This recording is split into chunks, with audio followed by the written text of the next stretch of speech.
Hello and welcome to Brexit Pursued by a Bear, hosted by me, a bear. It's been an unforgiving week for us British. Not only have we exited the European Cup, we've made the monumental decision, and when I say decision, I mean fuck up, to leave the European Union.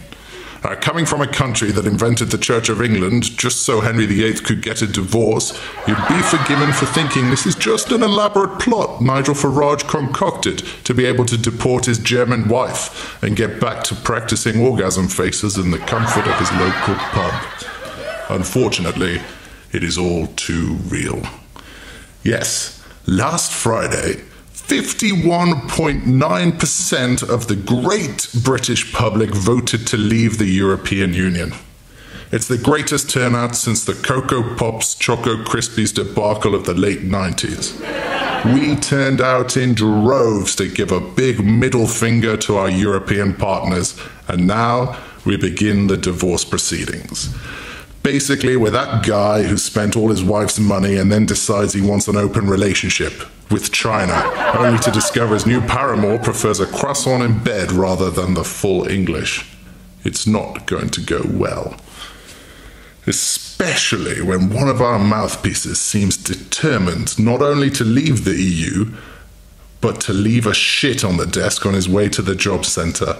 Farage also has a unique ability to perform the world's worst comedy roast while seemingly unaware he is actually talking about himself. That your currency is failing. You have, by stealth, by deception, without ever telling the truth to the British or the rest of the peoples of Europe, you have imposed upon them a political union.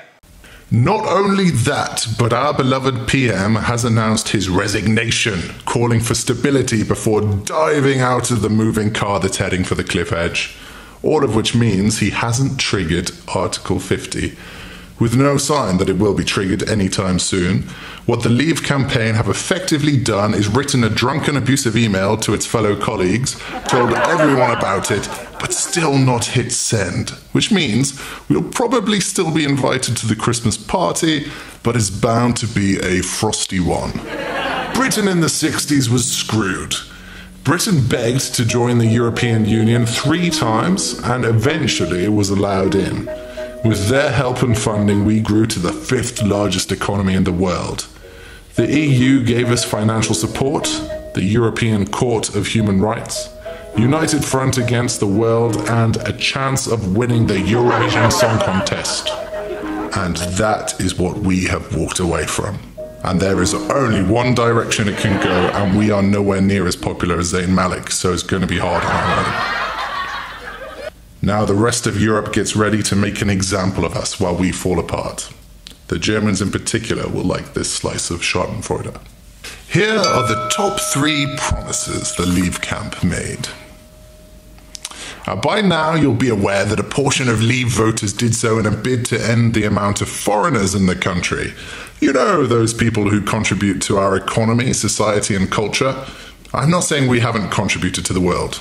We invented rugby, football and cricket. It's just we rely on foreigners to show us how to play them. Yes, potentially the most famous red bus since Bertie. And we all know how the episode where Thomas discovers the Fat Controller has daubed sensationalist lies all over Bertie, like we spend 350 million on the NHS, ends up. The biggest war on red tape since B&Q's last sale. But what is red tape? And no, it's not what David Cameron uses to tie Peppa Pig to his bed frame on weekends. It's the claim that we are weighed down in bureaucracy, and not the actual European bureaucracy that entitles us to a fair trial, privacy and a freedom of religion. No, the fictional bureaucracy that Boris Johnson claimed was trying to dictate the shape of our bananas. This is referring to EU guidelines for trading that state Class 1 bananas must be free from malformation and abnormal curvature. It's a shame the Conservative leadership don't have the same criteria. And so it's clear they lied. But at least they have a plan, right? Wrong. He told me this. I said to him, so where's the plan? Can we see the Brexit plan? There is no plan. The Leave campaign don't have a post-Brexit plan. And he was pointing over there to where the Vote Leave HQ was, and then he pointed over there and he said, number 10 should have had a plan. But don't worry, cries the Leave camp. We expected teething problems. Teething problems. Not being able to connect your laptop to your wireless printer is a teething problem. Not being able to connect Britain's trade to the rest of Europe is a cock-up of monumental proportions. The British sterling losing all credibility is not a teething problem, it's an economic own goal. The closest Brexit has to teething problems is having to wade through endless Facebook posts where Wayne and Sebastian offer up their own fiscal plans for the country. Everything else, the stock market, the racist attacks, the financial instability, are self-destructive acts. These aren't teething problems. They're 24-carat, diamond-encrusted, shit-smeared problems. Yes, we were told there's likely to be a bit of instability. So we shouldn't have been surprised when the pound tanked to a 31-year low and we lost the AAA rating that has taken us a decade of austerity to achieve. That's like a restaurant saying, we've just got a new chef, so it's likely he'll piss in the soup. And since our economy has gone back to 1985, why don't we take a chance to revive some of the other things from that choice year, like shoulder pads and Margaret Thatcher? 1985 was the year She Sells Sanctuary, Would I Lie to You by Annie Lennox, and Susu Susio by Phil Collins were in the charts. Nissan arrived and set up their billion-dollar factory in Sunderland that year. The same Nissan that are now suing the Leave campaign for their, guess what?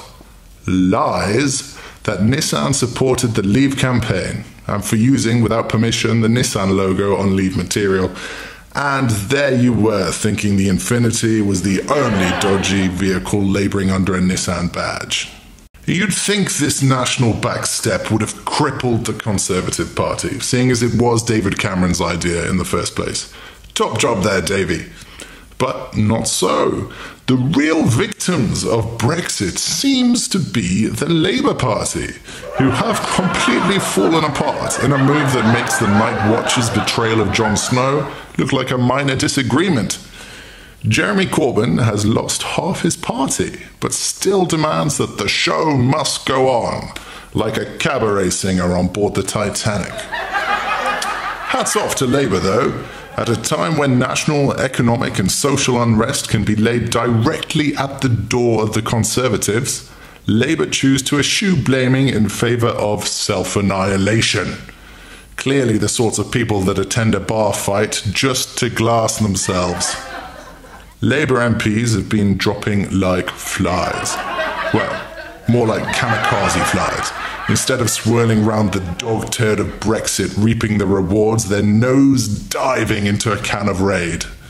No one's seen a shuffle this shambolic since Anne Widdecombe on Strictly Come Dancing.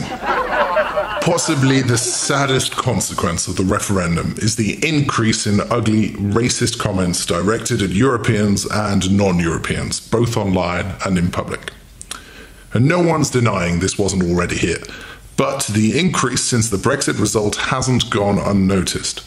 Like Top Gear presenters without a BBC contract, slimy chunks of the population no longer feel bound to feign sensitivity around issues like race and ethnicity. Ironically, the referendum results took place at the same time as London Pride. Now, bigots throughout the land are experiencing the joys of coming out, sharing their uncloseted hatred with the world. They're here, they're fueled by fear, and they're proud. And we wish they'd disappear. The Leave team have tried furiously to deny any connection between their campaign and these racially motivated attacks. Quite right too. After all, suggestions that Britain faced a never-ending tsunami of foreigners who are only coming to steal our jobs, homes, benefits, culture, and heritage, all while plotting mindless terror atrocities on home soil, have nothing to do with these xenophobic attacks. And anyone who says so is just a dirty immigrant anyway. And now the United Kingdom is set to unite with Ireland and Scotland, fighting to stay in the EU. On Tuesday, Alan Smith, Scottish MEP, gave the most moving speech by a Scotsman since Mel Gibson, the Australian.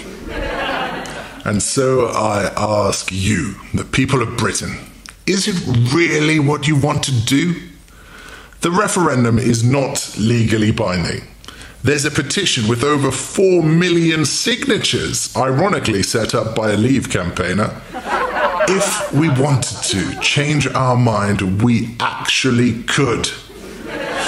But that would be a massive climb down. And we are British. We're as likely to climb down as Katie Hopkins is to open a support centre for refugees. In fact, to ask the leaders of a campaign that has inspired a great number of people using fear, fiction, and faith to abandon its principles is unlikely to happen once, let alone twice this week. But at the heart of being British is a love of unity and our fellow man. And if we can leave the euro twice in 1 week, then anything is possible. This is Brexit pursued by a bear. Please comment below and subscribe for more videos. Coming soon.